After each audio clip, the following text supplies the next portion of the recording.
అదరగొట్టే కారం రంగు రుచి ఆచి కారం పొడి. మన హీరోలకు ఏమైంది? ఎలాంటి సినిమాలు చేయాలో క్లారిటీ మిస్ అవుతున్నారా? లేదంటే చేసిన ప్రతి సినిమా మిస్ అవుతుందా? తమ ఇమేజ్ క్యాష్ చేసుకోలేకపోతున్నారా? లేదంటే కమర్షియల్ సినిమాలకి అలవాటు పడి తమ ఇమేజ్ పణంగా పెడుతున్నారా?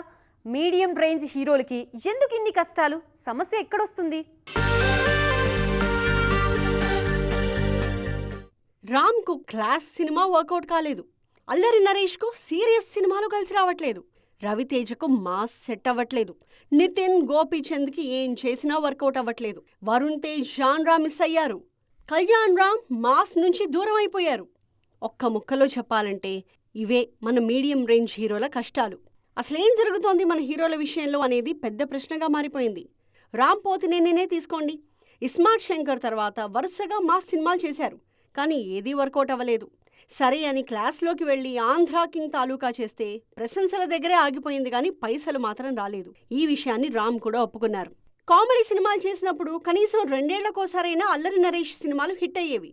కానీ నాందితో తనను తాను కొత్తగా పరిచయం చేసుకున్నారు ఈ హీరో. అయితే ఆ తర్వాత ఒక్క హిట్టు రాలేదు. ఉగ్రంతో పేరొచ్చినా హిట్ కాలేదు. ఇక మొన్నటికి మొన్న 12A రైల్వే కాలనీ వచ్చిన సంగతి ఎవరికీ గుర్తులేదు. కళ్యాణ్ రామ్ సైతం బింబిసార తర్వాత ట్రాక్ తప్పారు. రవితేజ పరిస్థితి అయితే మరీ దారుణం. ఒకప్పుడు మాస్ రాజాగా ఉన్న ఆయన మూసరాజా అయిపోయారిప్పుడు. రొటీన్ సినిమాలు రవితేజ కొంప ముంచేస్తున్నాయి.